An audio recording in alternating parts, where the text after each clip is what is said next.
Enquanto o Renato aceita o convite para integrar essa live, eu vou falar um pouquinho sobre o Maio Roxo, né?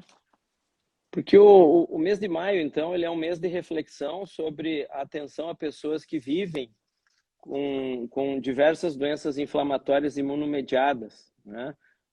Dentre elas, o lúpus eritematoso sistêmico, né? Essas doenças, elas são alvo desse mês de alerta, né? Então, o Maio Roxo, porque são doenças que trazem grande impacto socioeconômico aos usuários do sistema de saúde, né? São doenças geralmente imunomediadas, que não têm cura, né? E que, se diagnosticadas precocemente e o seu tratamento realizado de maneira adequada, a gente consegue modificar a sua história natural, né?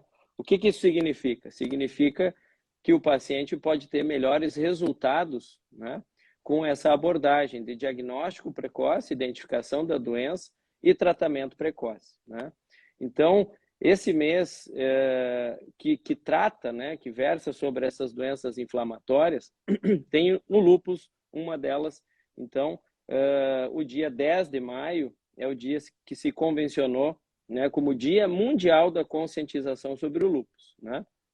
E está dentro dessa campanha do Mês Roxo, e é uma oportunidade que a gente tem para disseminar conhecimento, porque na medida em que a gente tem um conhecimento melhor sobre a doença, a gente consegue ter os melhores resultados. Vamos ver agora se a gente consegue conectar o Renato. Vamos ver. Agora sim, Renato. Estamos aí, estamos Eu, aí. não, a sociedade me elegeu para coordenar essa live, né? Então, eu não tenho experiência nenhuma com live, né? Então, eu estou estreando, e estreando na coordenação. E percebi que tu também está estreando nessas lives, então nós somos dois iniciantes. Não, pois é, eu Então, ia dizer. a chance disso aqui dar, assim, de cair, voltar e coisas acontecerem é muito grande, coisas estranhas acontecerem. Mas eu queria te agradecer, Renato, por ter aceitado o nosso convite, de estar aqui falando, né, a respeito das manifestações dermatológicas do lúpus eritematoso sistêmico, né? Eu estava explicando aqui, conversando com o pessoal a respeito do Maio Roxo, né? E por que a Uhum. gente utiliza esse mês, né, para conscientizar as pessoas, porque o lúpus ainda é uma doença pouco conhecida, né, no meio social, né? É uma doença que se conhece muito pouco sobre as suas manifestações. Então, quanto mais a gente divulgar isso e mais conhecimento a gente levar para os pacientes, melhor, né, vai ser a nossa questão de abordagem diagnóstica, vai melhorar o nosso tratamento, a abordagem, né, o time, né, do início do tratamento, e os resultados também são muito melhores. Então, esse mês é dedicado a essas doenças, e o lúpus está incluído dentre elas, e o dia 10, então, é o Dia Mundial da Conscientização sobre lúpus. Renato, eu gostaria que tu se apresentasse aí para o pessoal te conhecer, e depois a gente começar a conversar sobre essa doença. Seja bem-vindo. Primeiro, muito obrigado, Odilei, pelo convite, também a Fernanda e a Sociedade Brasileira, a Sociedade Gaúcha de Reumatologia. É uma satisfação enorme, né, estar com vocês e poder falar sobre um assunto de extrema relevância. De fato, acho que um pouco do que tu vinhas falando eu ouvi antes de cair, né, nessa nossa jornada aqui como iniciantes, né, nossa live. Mas, de fato, acho que a jornada do paciente sempre ela tem muitas dúvidas, né, muitas situações que a gente, com educação, com entendimento, com certeza consegue melhorar. Eu sou médico dermatologista, né, atualmente professor de dermatologia da Universidade Federal do Rio Grande do Sul e também chefe do serviço de dermatologia. Nós temos uma interface muito grande, né, Odilei, entre os nossos departamentos, e justamente acho que o lúpus é uma situação que trata bem como a multidisciplinaridade é importante, né, no manejo desses pacientes, né? Então, espero que quem está nos assistindo aí possa ter proveito dessa conversa. Muito bem, muito obrigado. Então, já bem falou, né? O lúpus é uma doença que nos conecta, né? Nos conecta a todos. Reumatologista, dermatologista, nefrologista, hematologista, neurologista, né? A gente muitas vezes se vê diante de casos aí que envolvem, né, todas essas especialidades e casos muito, muito desafiadores, né? Mas, iniciando aqui a conversa, acho que vale a pena a gente relembrar alguns conceitos básicos, como, por exemplo, o que é o lúpus, né? Muita gente fala do lúpus, mas pouca gente consegue conceituar essa doença, né? Então, assim, de uma maneira simples, né, para que as pessoas possam entender, o lúpus é uma doença inflamatória aguda, crônica, e que pode acometer qualquer órgão ou sistema. O que isso significa? Então, eu posso ter envolvimento da pele, eu posso ter envolvimento do pulmão, do rim, do sistema nervoso, do cérebro, do coração. Enfim, no lúpus, as manifestações clínicas são muito diversas, muito decorrente dessa característica da doença, né? Uma doença que pode inflamar qualquer órgão ou sistema, né? A partir daí, a gente precisa lembrar, né, alguns conceitos relacionados a por que as pessoas desenvolvem lúpus, né? Essa é uma pergunta assim que vem com bastante frequência, né? Mas por que, doutor? Por que eu desenvolvi essa doença? Bem, acho que o primeiro ponto é esclarecer às pessoas que lúpus não é uma doença contagiosa. Por mais que eu queira ter a doença, se eu não tiver aquele background que a gente chama, né? Aquelas características genéticas, aquilo que é herdado, né? Eu não vou desenvolver a doença. Então, é uma doença que tem na sua origem fatores genéticos, né? Então, por isso que é tão importante a história familiar, né? Também é importante a gente lembrar aspectos relacionados a questões hormonais, né? Isso explica, em parte, por que o lúpus é muito mais prevalente em mulheres, né? E em mulheres jovens, né? Naquela janela de maior exposição ao estrogênio, né? Que vai aí dos 15, 20 anos até os 40 anos. Existem também fatores ambientais, e aí a gente tem diversos deles que podem ser relacionados com o surgimento da doença, né? A gente sabe que muitas infecções virais estão relacionadas, né? A gente tem a questão da exposição solar, e depois nós vamos falar bastante sobre isso, Renato. E também algumas outras exposições, como a sílica, o uso de alguns medicamentos que podem levar ao surgimento de sintomas, né, que podem ser relacionados com o lúpus ou mesmo ser a origem da doença. Então, é uma doença que tem na sua origem uma complexidade muito grande. Então, é difícil muitas vezes a gente caracterizar isso para o paciente de uma maneira clara. Mas o que é certo, né, não é uma doença contagiosa, né? Eu não vou pegar lúpus por chegar perto de um paciente que tem lúpus eritematoso sistêmico, né?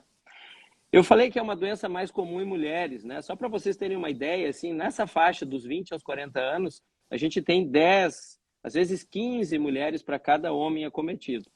Mas não acomete outras faixas etárias? Acomete, sim, crianças muitas vezes, né? Mas aí essa diferença entre meninos e meninas, ela é menor.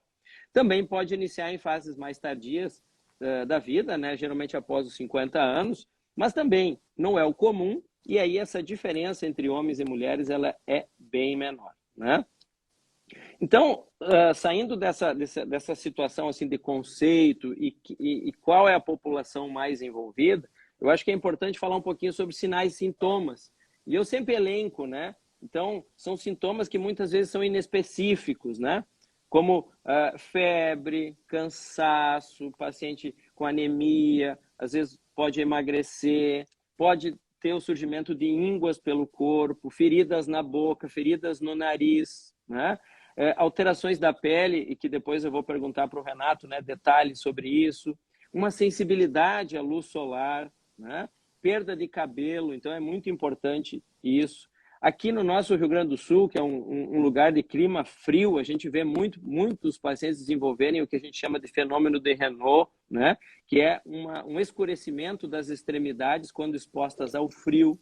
Pode ter envolvimento das articulações, inchaço, dor, né? Esse inchaço pode ser generalizado em casos quando eu tenho envolvimento renal, que eu perco muita proteína no rim, né? Inflamação de vários outros órgãos, né? Como coração, pulmão, e que podem ter sintomas relacionados com esse acometimento. Então, como vocês veem, é uma doença com características clínicas muito ricas, assim. E isso, muitas vezes, torna o diagnóstico da doença desafiador.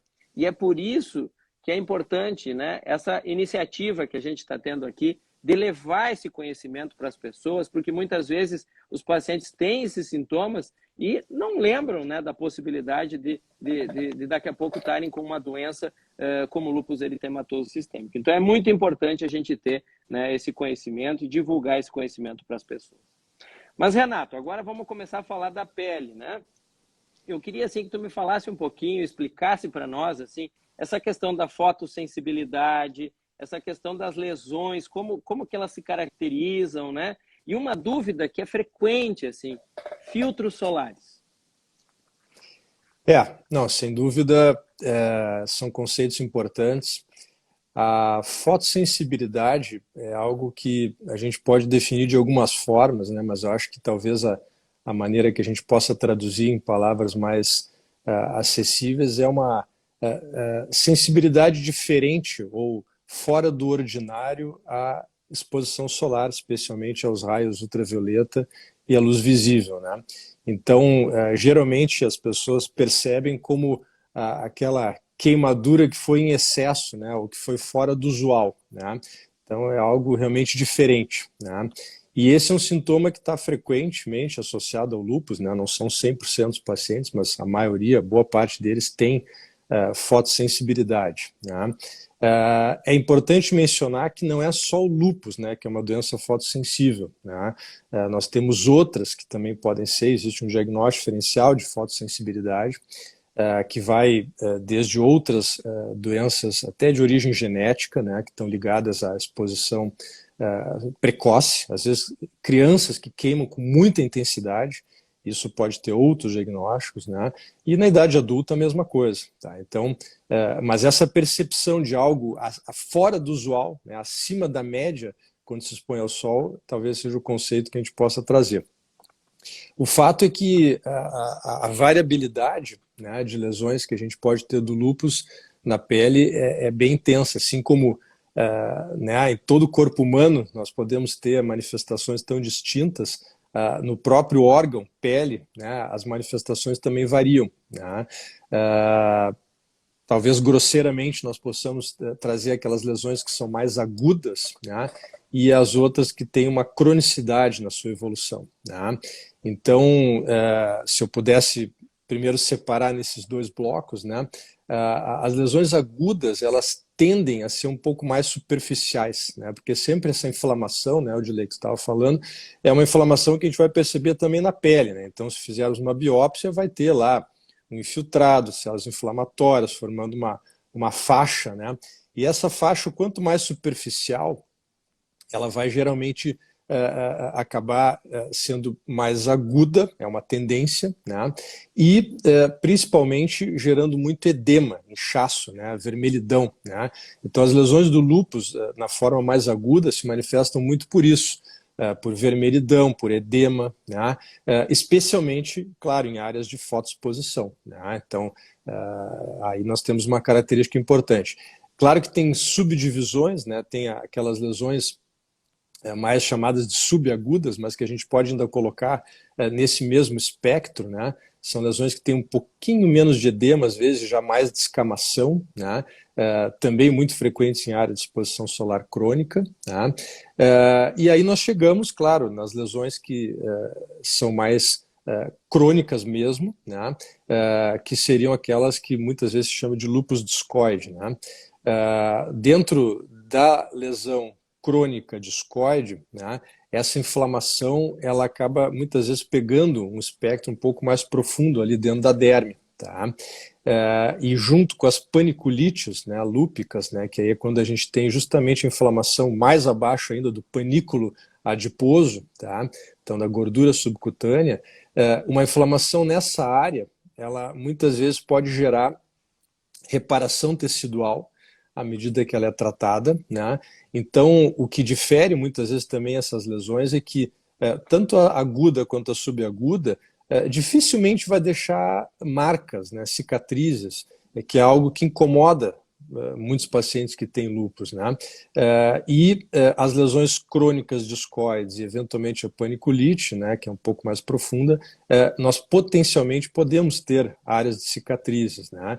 Justamente por serem inflamações um pouco mais profundas na pele. Então, claro, essa classificação ela é importante até para o seu reconhecimento e para o seu manejo, né? Claro, as lesões crônicas, o nome até um pouco já fala, elas têm uma tendência por persistirem por mais tempo, né? Então, a resposta terapêutica, ela, claro, pode ser muito eficaz, mas às vezes ela não é imediata, né? As lesões agudas geralmente podem responder um pouco mais rápido, né? Porque são mais associadas à dilatação vascular, a inchaço, edema, né? E as outras já têm essa inflamação um pouco mais intensa. Obviamente, que a questão do filtro solar, né, que estou fazendo uma resposta já juntando um pouco de tudo aí, Angeli, mas a gente pode continuar com certeza nesse tópico. O filtro solar ele é um grande aliado, né, dos pacientes com lúpus, mas eu acho importante sempre mencionar, isso a gente fala muito em dermatologia, não só quando fala em doenças fotossensíveis, que é o caso do lúpus, mas também para aqueles pacientes que têm câncer de pele ou preocupação com câncer de pele. Proteção solar começa com horários, né, mais intensos de ultravioleta, que a gente tem que evitar. Começa por sempre estar perto de uma sombra, se possível, né, usando um chapéu, usando uma camiseta, né? Então a proteção física ela é fundamental, não exatamente o filtro solar, mas a proteção física, dentro desse conceito de fotoproteção. E claro, vai ter áreas, né, da pele que vão ficar desprotegidas, né? E aí que vem realmente o papel do filtro solar, né? A gente faz uma brincadeira, tem um colega nosso, dermatologista de São Paulo, que uma vez trouxe essa expressão e eu repito porque eu achei interessante. O sonho de todo filtro solar era ser uma camiseta, era ser um chapéu, né? Então, assim, se nós temos uma proteção física por tecidos, né, compactados, ali a gente tem a proteção física máxima, né? E o filtro solar ele é muito útil para essas zonas então descobertas e que vão estar em exposição quando a gente está, às vezes, andando na rua e fazendo algum esporte ou o que seja, né? E dentro do filtro solar, aí vem um ponto muito importante, né? A gente sabe que dentro desses gatilhos, né, Odilei, que tu comentasse, a ultravioleta é a radiação mais importante, tá? Mas o espectro eletromagnético que o Sol emite na Terra tem uma radiação muito extensa, né? E aquelas radiações que potencialmente podem também fomentar uma reativação de lúpus, né? Tá dentro da ultravioleta, tanto a A quanto a B, especialmente a B, mas a A também. Lembrando que existe também a ultravioleta C, só que essa é totalmente filtrada pela camada de ozônio, ela não chega até a superfície da Terra, então não é uma preocupação que a gente tenha, né? Mas também a luz visível, né? Que é o que dá luminosidade, tá? Ela também pode ser uma indutora, né? Então, os filtros solares, quando nós estamos utilizando, eles precisam ter um componente bastante intenso daquele que a gente chama mais de um bloqueador solar, né? Porque os filtros solares, aí, rebuscando um pouquinho mais a resposta, eles têm uma composição chamada de filtros físicos e de filtros químicos, né? Então, dentro das moléculas que se colocam naquele creme, naquele gel, tá? O filtro físico, né, especialmente óxido de titânio, dióxido de zinco, eles fazem literalmente uma barreira, né? Então, o raio chega e ele é refletido, né? E esse filtro físico, ele, claro, vai sair com suor, vai sair com tempo, então, por isso que tem que sempre reaplicar, né, depois de um certo período, o filtro solar. E o filtro químico, ele absorve a energia da ultravioleta e inativa sobre outra forma de energia. Então, o bom filtro solar para quem tem lúpus, né, ele tem que ter proteção física, em primeiro lugar, porque ele protege tanto do ultravioleta quanto também da luz visível, e também esses filtros químicos, né? Mas sempre lembrar a questão da vestimenta, né? Os tecidos sempre são importantes. Excelente, Renato. Eu acho que é uma explicação bem prática, né? Uma outra dúvida, assim, que os pacientes sempre têm, né, em relação à periodicidade de aplicar o filtro solar, qual filtro solar escolher, né? A gente fala do 30, mas talvez seja melhor um filtro com uma proteção maior, menor, né? Filtros que associem radiação, proteção contra UVA e UVB, né? Na tua opinião, assim, do ponto de vista prático, né? O que tu recomendaria para o paciente que está nos assistindo hoje, assim, em termos de protetor solar, assim, o que seria ideal? Sim. Não, acho que, como disseste, tem uma gama muito grande de oferta no mercado, né? Assim, às vezes o próprio veículo, né? A pessoa utiliza um produto meio melequento, né? Aquela coisa que não é nem prática já no dia a dia e até por isso acaba não usando, deixando de usar o quanto deveria, né? Então, acho que a primeira questão na escolha de um filtro é tentar achar um veículo que lhe seja agradável, né? A gente tem que gostar de usar o filtro solar, né? O segundo ponto, aí já fazendo link, né, com o comentário anterior, claro que um filtro de amplo espectro, né, que é a terminologia utilizada hoje, que tenha filtro físico, filtro químico, proteção UVA, UVB, mas também a luz visível, é o ideal, né? E essa composição, claro que quanto mais alto o FPS, a tendência é ser maior, né? Para a população em geral, a recomendação que a Sociedade Brasileira de Dermatologia faz, né, quando se vai, daqui a pouco, enfim, aproveitar um ambiente ensolarado, né, para alguma atividade, é aplicar um filtro pelo menos 30, reaplicado a cada 2 horas. Né?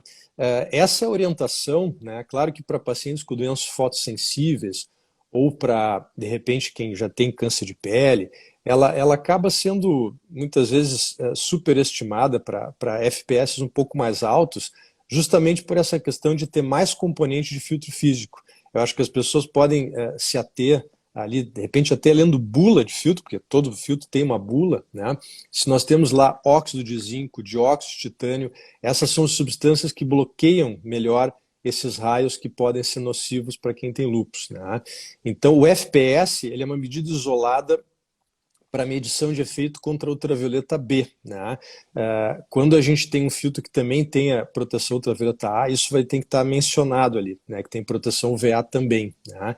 Então, por isso que só se deter ao FPS nem sempre é o suficiente. Né? E eu tenho uma tendência por orientar realmente filtros que sejam então de amplo espectro, mais potentes. Mas eu acho que essa aliar uma cosmética agradável, né, com um protetor então de amplo espectro, que tenha proteção física, eu acho que isso é o ideal. Tá?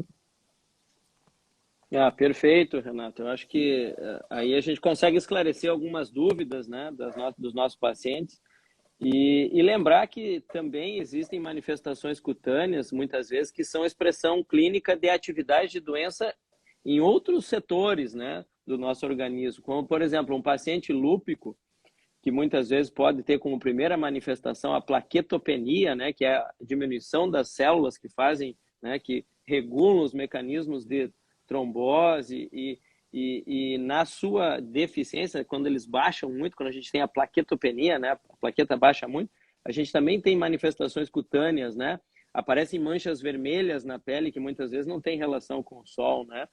No lúpus também a gente vê muito a inflamação dos vasos, né, então esses vasos, eles podem também estar na pele, né? Como tu bem falou, né? Um órgão que pode estar acometido. Então, muitas vezes, lesões de pele, né?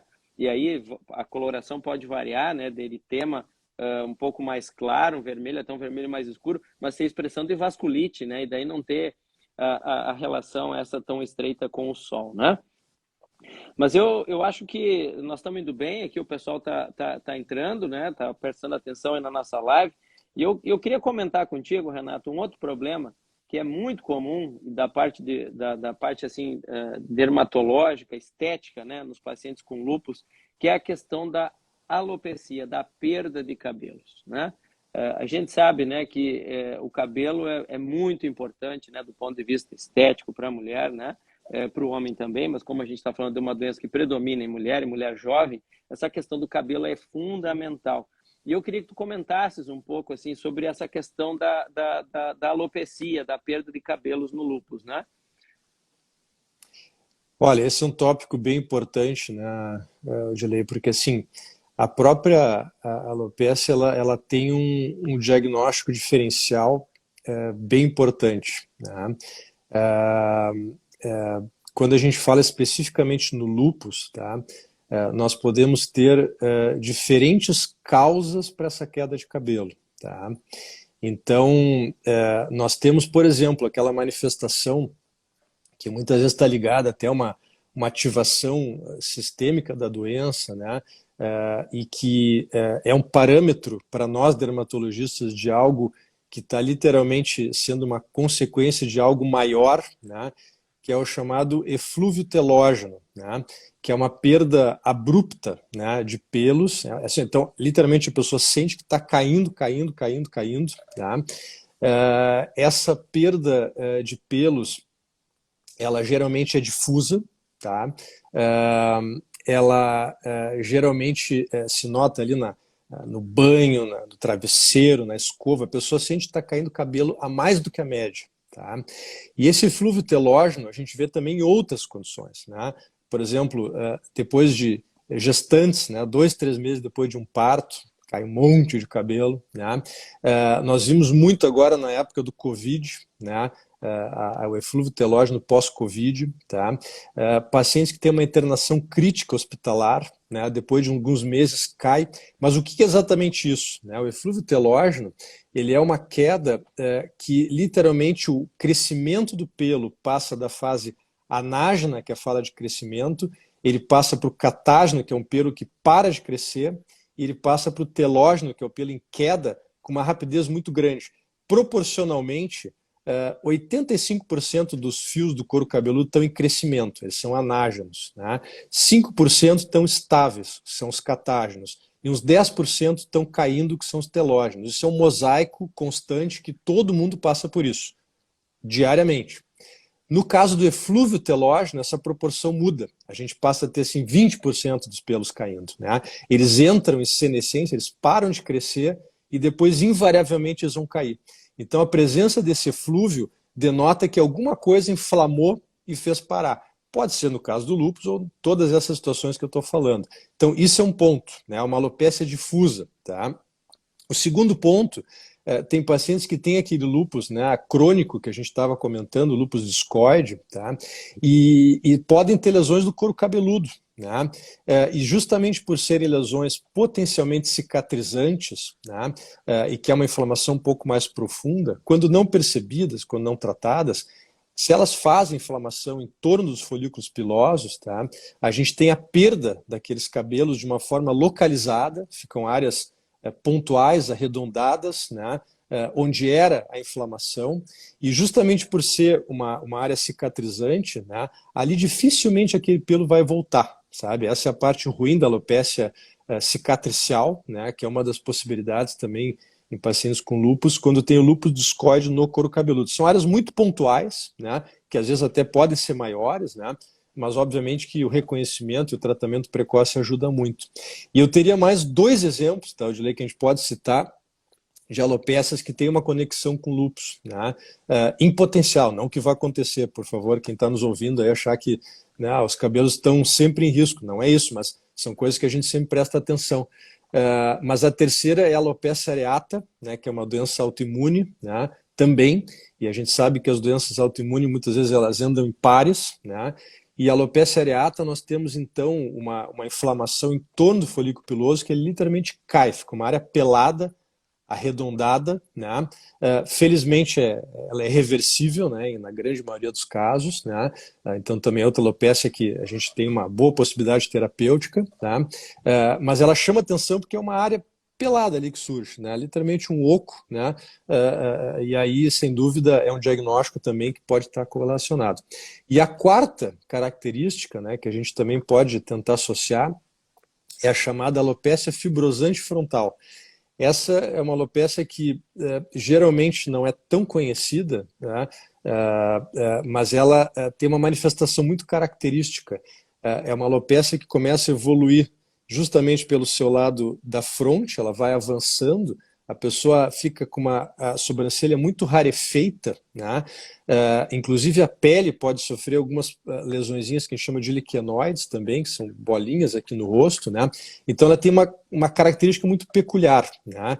E o anatopatológico, né, a biópsia de pele, ela ajuda muitas vezes a diferenciar de outras, né?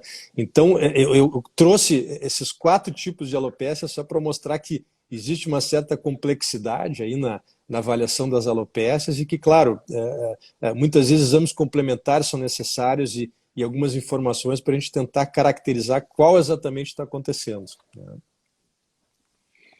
Perfeito, né? A gente vê que o assunto parece simples, né, Renato? Mas é muito mais complexo do que a gente imagina, né? E a gente está falando aqui da pele, não vamos falar nada do acometimento sistêmico, né, de órgãos internos.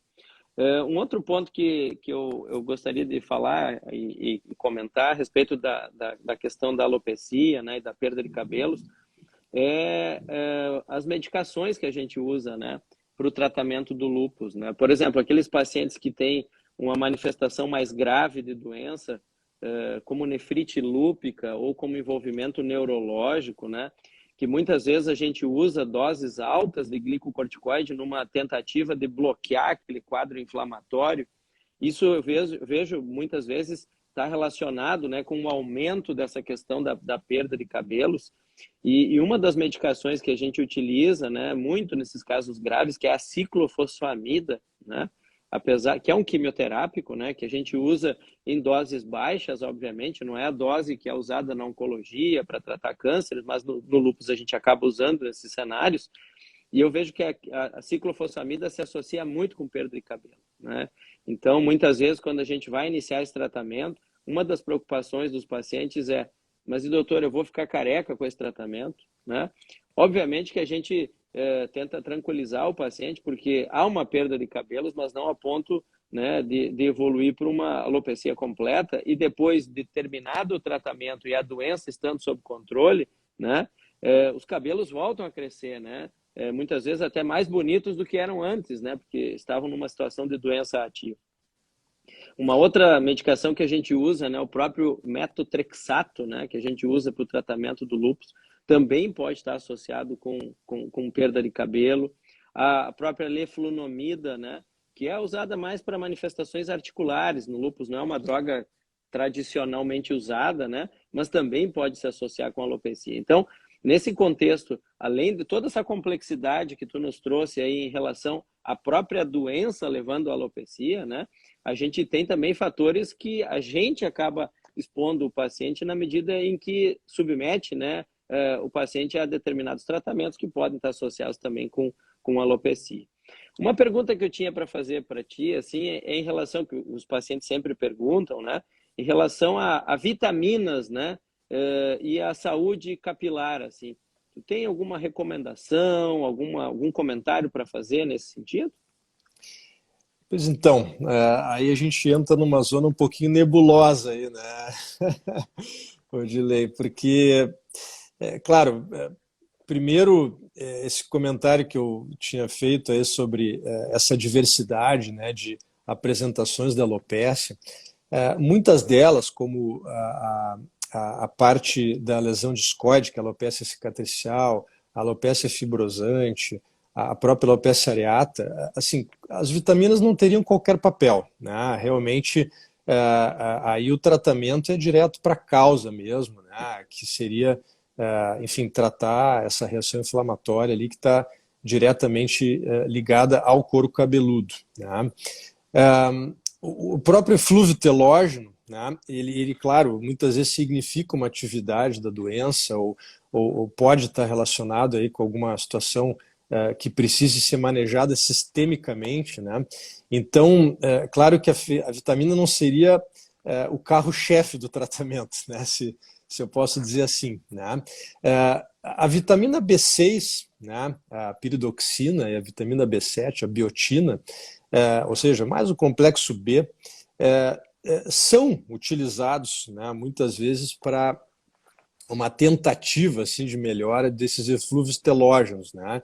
Então, complexos vitamínicos, vamos dizer assim, é uma tentativa, vamos dizer, nunca isolada, né? Mas daqui a pouco um complemento, né? Que a gente possa, quem sabe, estar tendo alguma oferta de auxílio aos pacientes. Então, assim, não gosto muito de dizer que as vitaminas seriam a solução do problema, né? Acho que isso realmente seria um pouco de exagero. Mas como um coadjuvante, né, eventualmente nós utilizamos. Tá? Faltam evidências, tá? Faltam evidências científicas. Eu diria que os estudos às vezes não são extremamente conclusivos quanto ao real benefício, né, desse uso concomitante, né? Mas eventualmente nós fazemos, né, Audilei? Mas assim, claro que um correto diagnóstico do porquê daquela alopécia, né, e justamente essa necessidade medicamentosa que a gente está falando, acho que isso ainda é o principal, tá? Mas de repente como um cofator em algum momento até pode ser tentado assim alguns complexos, né, como especialmente o B. Excelente. É uma dúvida retórica, né? Os pacientes sempre nos perguntam, né? Que Exato. vitaminas eu posso tomar para tentar melhorar o É, meu cabelo, né? Então, acho é, que ficou claro, né? Que não tem uma solução. Elas podem ser é, coadjuvantes, né? exato. Ela não é só tomando vitamina que o cabelo vai crescer, infelizmente. Não, tem muito mais coisas aí que precisam ser feitas, né? Em relação ao É, tratamento e cuidados. é, Renato, e por último, claro que nós estamos já chegando no terço final da nossa live, né? E obviamente a gente não vai tirar todas as dúvidas dos pacientes, nem vamos esgotar esse assunto, porque esse assunto para mim é inesgotável, né? Mas assim, é uma preocupação que a gente tem com os pacientes lúpicos, né?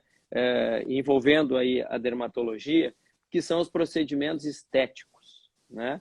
E eu queria que tu comentasses um pouco a respeito disso, assim, a questão da segurança. Eu sei que a dermato tem evoluído muito nessa questão estética, é difícil até acompanhar, né? Os pacientes às vezes nos trazem nomes de procedimentos que eu digo, não, pera um pouquinho, eu vou no Google, vou estudar, vou consultar meus colegas dermatologistas para depois de trazer uma resposta, porque esse mundo realmente ele está assim numa evolução constante. Eu queria que tu comentasse um pouquinho, assim, resumidamente, algumas palavras, né? O que tu recomendaria para os pacientes lúpicos em termos de procedimentos estéticos? O que é seguro, o que não é seguro, né? Mais nesse sentido. perfeito.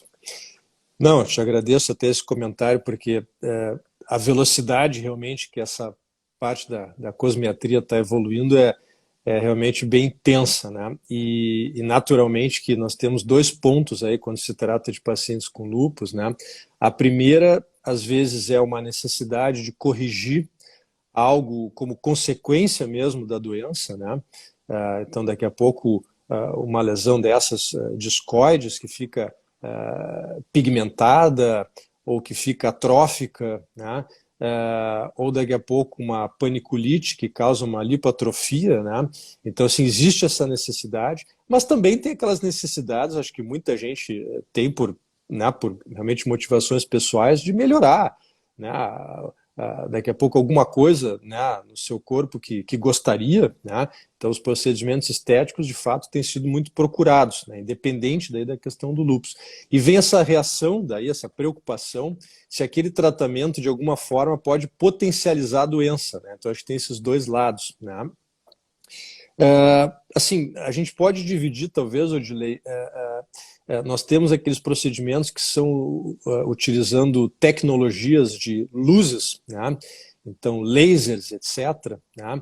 E nós temos hoje muitas aplicações, né? Então, desde preenchimentos, né? Toxina botulínica e etc. Né? Vai longe. As preocupações, né, que se tinha antigamente, por exemplo, falando de laser, nós sabemos que a maioria dos aparelhos de laser, né, eles têm, se está luz pulsada, entre outros, dentro do seu comprimento de onda, né, muitas vezes pode ter algo, por exemplo, da luz visível. Ultravioleta não, né, mas pode ter da luz visível. Então havia um certo receio de que aplicar, por exemplo, laser poderia trazer lesões, piorar, né? Hoje, né, se sabe que assim, isso é pouco provável, tá? Não é usual a gente ver isso, tá? Mas assim, os parâmetros para as aplicações sempre são mais cautelosos, tá? Então, quando se faz aplicações, por exemplo, nessa linha, para o lado do laser, a gente sempre usa fluências, né, de energia bem menores, faz quase um teste, áreas localizadas, né, vai entendendo a resposta do paciente, né, e dependendo da necessidade, então, hoje em dia já tem séries de casos, alguns estudos aí que mostram que se pode fazer, não é contraindicado, né, mas sempre tendo cautela, né, e, obviamente, procurando parâmetros de mais assim, segurança, vamos dizer assim. Né? A questão dos injetáveis, né? Então aí o próprio preenchimento, né? Que ele serve tanto na primeira questão que eu comentei, que é reparar daqui a pouco algum dano como consequência mesmo do lúpus, né? Quanto aquela pessoa que daqui a pouco quer fazer um preenchimento por uma questão estética, está com o seu lúpus controlado, mas tem receio que daqui a pouco haja uma estimulação antigênica e diferente, né? Alguma coisa que possa potencializar a doença. Tá? Os principais preenchedores, né, que são utilizados, a gente pode citar o ácido hialurônico, né, o ácido polilático, eles são utilizados também em pacientes com lúpus, né, a gente encontra né, já também séries de casos um pouco maiores aí, mostrando que ele pode ser feito. Né? As reações de hipersensibilidade tardia a esses produtos, ela é incomum. Tá? Isso na população em geral também, mas pode acontecer. Tá? Não, o risco nunca é zero, né, Odilei? Esse é que é o ponto. Né? Então, eu diria assim, todo paciente que daqui a pouco for ser submetido a uma aplicação, ele é bom, é claro que seria bom ele ter uma orientação específica, né, do seu médico, estabelecer os prós e contras de fazer aquele tratamento, né, especificamente para o seu problema, tá? Se tem alguma outra forma de corrigir, né? Porque, claro, qualquer procedimento, um risco em potencial sempre pode ter. Mas, de uma maneira geral, a gente pode dizer que hoje já se tem muitos relatos realmente de aplicações de preenchedores, aplicações de laser, pacientes com lúpus, sem ter realmente consequências. Né? Então, é possível fazer. Tá? Excelente, Renato. Eu acho que é importante a gente tocar nesse assunto, né? Porque muitas vezes a gente foge dele, né? Não, procedimentos estéticos, não, porque pode reativar a doença, mas a gente sabe que tem um fator psicológico muito importante para a paciente, né? Na medida em que muitas vezes ela fica com alguns estigmas da doença, né? Especialmente naquelas formas, né? Que são atróficas, né? Então, muitas vezes um procedimento estético, né? Pode fazer com que essa paciente também tenha um ganho de autoestima, né? E isso pode trazer benefícios outros, que não só olhando especificamente para a doença, né? Mas de inserção dessa paciente na sociedade, nas suas redes de amizade, né? Reintegrando muitas vezes essa paciente, né? Que muitas vezes fica com aquele estigma, né, de doente, e se é uma lesão no rosto, as pessoas perguntam, né, o que é aquilo. Então, eu acho que essa abordagem, né, e essa discussão dessa área da cosmetria é muito importante para a gente desmistificar algumas coisas que a gente traz até como médicos, né, erradas, né, dentro da nossa formação. Não, Tu e falou uma deixa eu só coisa. fazer desculpa o comentário, Edilei, que eu me esqueci, eu acho que é Uhum. importante. No caso, por exemplo, do preenchedor, que a gente está falando da lipodistrofia, né? Claro, sempre tem a possibilidade de fazer, por exemplo, o implante de gordura, né? Autóloga, ou seja, a própria gordura do paciente. Então, isso também gera menos ainda potencial antigênico, né? Então, assim, é uma coisa que pode ser feita. Então, claro, eu acho que os pacientes que têm questões estéticas que lhes incomodam, eu acho que é importante procurar, sim, o seu médico e conversar sobre as possibilidades, né? Não, não tenho dúvida disso. E uma coisa que tu falaste muito bem ali, a questão da doença sob controle, né? Então, existem momentos do lúpus que a gente tem mais ou menos atividade, existem momentos onde a gente está usando maior carga de imunossupressão ou não, né? Então, essa discussão do reumato com o seu paciente e também tendo o dermato junto nessa abordagem, eu acho que é muito boa para o paciente, né? Porque na medida em que tu consegue controlar a doença e permitir que o paciente se submeta a um procedimento estético com mais segurança, e não sempre naquela visão proibitiva, né? Eu acho que isso tem muitos ganhos para o paciente, né? Claro que existem alguns procedimentos, eu até ia citar um agora, que eu não sei o nome, mas é um fio que os pacientes têm colocado, né, para desencadear uma reação inflamatória ali. Eu tenho um pouco de receio desse fio, não sei se tu tem alguma experiência, né, mas eu sempre fico meio assim, né, no que desencadeia a reação inflamatória numa doença que já é inflamatória na sua essência, né? Não, vê bem, os que eu comentei agora há pouco, né, o próprio preenchedor e o laser são aqueles que a gente tem um pouquinho mais de respaldo da literatura médica, né, da experiência maior aí de colegas mundo afora, mostrando que sim, pode ser feito com os cuidados necessários.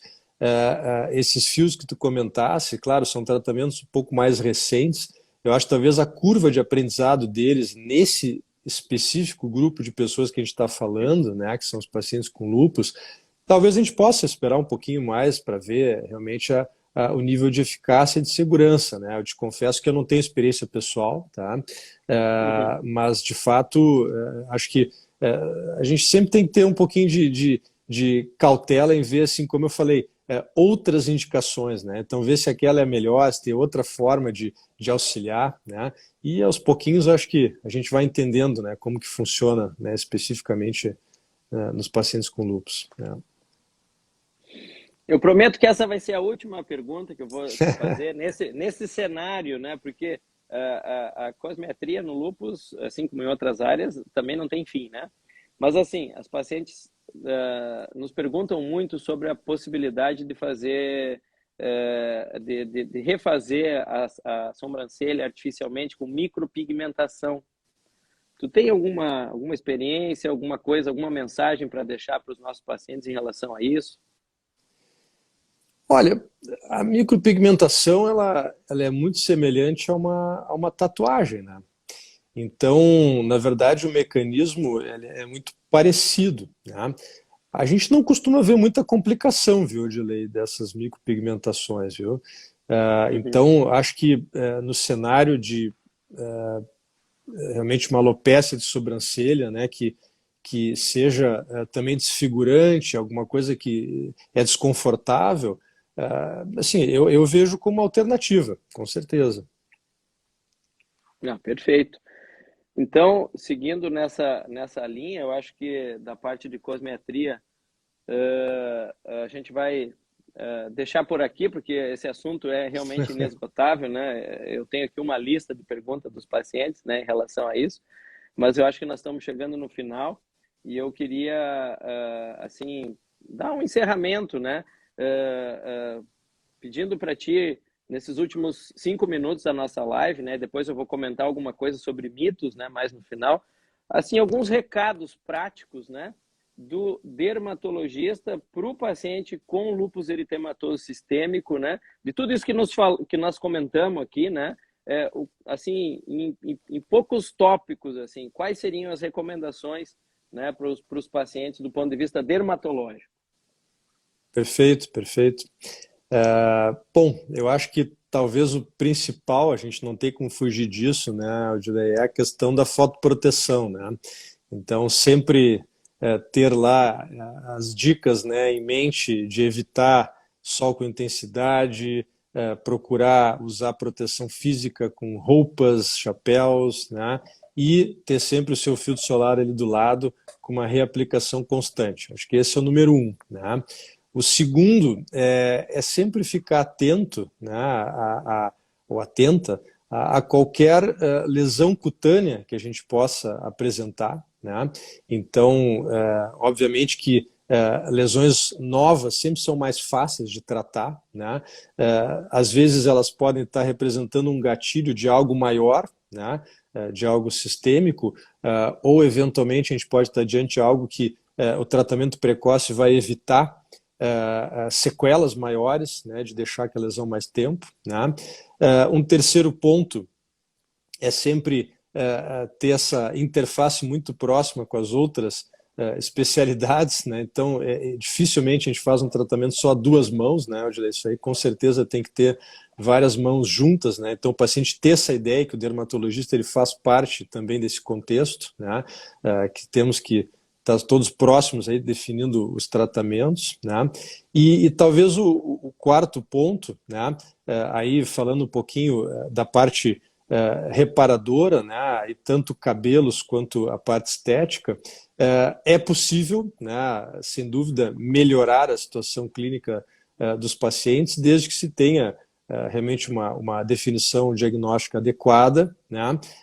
E se tenha realmente o respaldo ali para fazer aquele tratamento no que a gente percebe na literatura científica. Então, não deixar o paciente, às vezes, inibido de procurar um atendimento, trazer uma queixa por achar que, de repente, ele não tem condições de receber aquela opção, né? Acho que hoje em dia a gente tem várias alternativas aí que podem ser úteis, né? Acho que talvez seja por aí o meu resumo, Dilei. Ah, perfeito, Renato. E ouvindo as tuas palavras, eu me lembrei que eu acho que talvez caiba aqui algum comentário, né? Em relação à importância do dermatologista e também no lúpus, isso eu sempre chamo muito a atenção dos pacientes, não é por ter lúpus que a gente esquece do resto, né? E eu acho que o papel aí de procurar lesões pré-malignas, né, é muito importante. Haja visto que essa população é uma população que utiliza imunossupressores, né, que mexem com essa questão da imunidade. Então, acho que aí o papel do dermato vai além da questão da doença, né, e entra também nessa questão da neoplasia, né. E nesse Perfeito. sentido, o que tu teria para nos dizer, assim, agora já não em 5 minutos, mas em 30, 60 segundos, assim, dicas, né? Não, acho que o principal é isso, né? Notou algo diferente aí na pele, seja uma pinta escura, irregular, assimétrica, né, que está crescendo, procura ver o que que é. Segundo, uma lesão hipertrófica, parece uma verruga que está crescendo, uma feridinha que não cicatriza, procura ver o que que é, tu tem toda a razão. Ninguém está imune, né, de ter uma outra situação de pele como um câncer, né? E de fato, assim, a imunossupressão é um fator de risco, né? Então, o paciente com lúpus, ele tem que, de certa forma, estar de olho nisso, sim, com certeza. Foi uma bela menção aí que tu fizesse. Muito bem, Renato. Eu tenho aqui recebido algumas manifestações, né? Mais parabenizando aí e gostaria de agradecer aí a tua participação, né? Eu também gostaria de deixar algumas mensagens assim para os pacientes. Acho que sempre é muito bom quando a gente tá com eles, né? Porque na medida em que a gente ensina os pacientes, eu vejo que o resultado é melhor, né? Do tratamento, da evolução, tudo. Então a gente, né, ensina os alunos, ensina os colegas, também é importante ensinar os nossos pacientes, né? Então, algumas coisas como o lúpus ser uma doença contagiosa, não, isso é fake, né? Questão de tratamentos que trazem a cura do lúpus, fujam disso, isso é fake. O lúpus não é uma doença que tem a cura, mas é uma doença que tem controle, tem tratamento, ela tem diferentes fases evolutivas, né? Com mais atividade, menos atividade. A questão do estresse emocional e o desenvolvimento da doença, a gente sabe que existem alguns fatores, né, que fazem essa ligação com o sistema imune, mas não é o estresse emocional o causador da doença, né? Remédios para lúpus que deixam as pessoas inchadas, né? Tirando o corticoide, e esse sim é uma medicação que leva, né, ao inchaço, ao aumento de peso, os demais imunossupressores não têm essa característica, né? O fã positivo, né? Sempre aquela questão, quem tem fã positivo tem lúpus. Não, não. Lúpus é uma doença que independe muitas vezes do fã. O fã está junto, ele mostra autoimunidade, mas tu precisa ter manifestações clínicas que permitam o diagnóstico, né? Então, muitas vezes, eu atendo no consultório pacientes que chegam estressadíssimos porque tem um fã positivo, mas não tem nada de doença. Então, é acompanhar, é tranquilizar, é viver a sua vida, né? A questão das vacinas, que se discutiu muito nos últimos 2 anos, 3 anos, né? Se politizou muito, assim, mas o lúpus a população de pacientes com lúpus é uma população que se beneficia muito das vacinas, então lembrar disso e sempre. E muito se fala de medicamento, assim, de medicamentos, de substâncias, né, muitas vezes, suplementos, complementos, que aumentam a imunidade, né? Isso é uma coisa que até hoje a gente não tem comprovação científica, né, disso. E o melhor mesmo para a gente manter a estabilidade do nosso sistema imune é ter uma dieta balanceada, fazer exercício físico, não abusar de álcool, não fumar, né, tentar evitar o estresse na medida do possível, que também não é fácil nessa vida atual. Mas, Renato, eu queria te agradecer muito a tua disponibilidade de estar aqui com a gente. A gente está estreando, eu como coordenador de live, quem imaginava, né, isso há um tempo atrás, mas gostei, tá? Não sei se vou repetir de novo, tá? Já estou deixando aqui, mas assim, foi muito bom. Acho que tu trouxe muitos esclarecimentos, acho que os pacientes gostaram, né? E se tiverem mais dúvidas, né, podem utilizar os nossos canais, né? A sociedade tem vários canais aí, né? Eu aprendi recentemente, né, o tal do termo omnichannel, né, que tem vários canais de comunicação com os pacientes, então vocês podem usar esses canais. E agradecer aí a presença de todos. Eu vi que o professor Brenol se manifestou, gostou da live. Muito obrigado, professor, pela sua presença, estar aqui nos assistindo, né, e outros colegas também. Alguma palavra final, Renato? Senão eu já vou encaminhar o encerramento. Olha, a última palavra acho que só podia ser de agradecimento também pela oportunidade de estar aqui conversando com todos os pacientes que estão conosco, todos os colegas, especialmente contigo aí, né, Odile? Foi um bate-papo excelente, aprendi bastante também e, claro, estou sempre à disposição. Prazer enorme. Muito obrigado mais uma vez. Então tá bom. Uma boa noite, um bom descanso a todos. Até a próxima. Um abraço.